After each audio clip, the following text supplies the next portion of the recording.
Is this the beginning of the end for the West?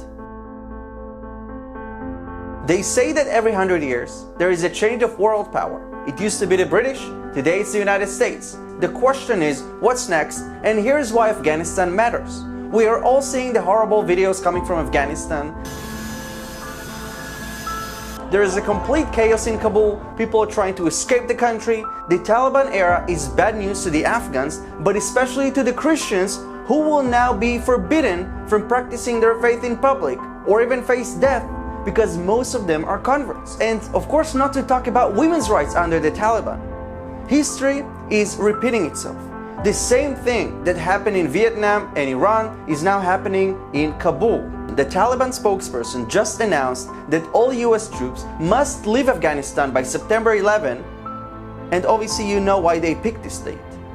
But let's zoom out from this chaos for a minute. The fall of Afghanistan is bad news not just to their country, but to your country, to my country, to humanity. The West lost this battle while radicalism won.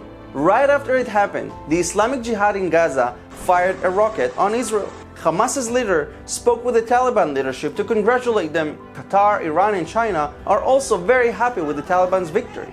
China said that they are ready to recognize the Taliban as a sovereign government.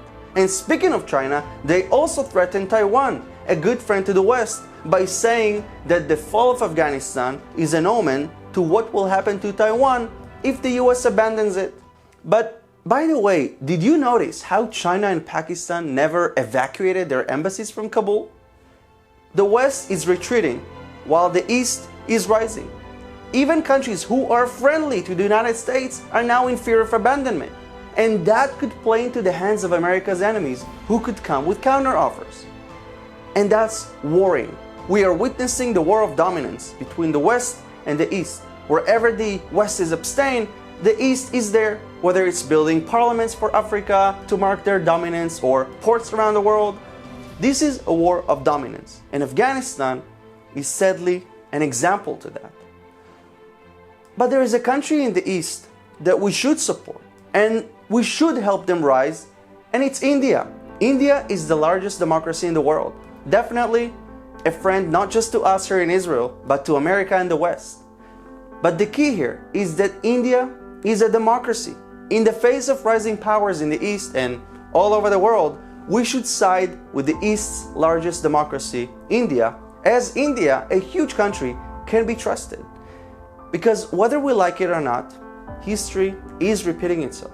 Countries rise to power and countries lose power. I hope that it is not the end, but it certainly feels like the end times.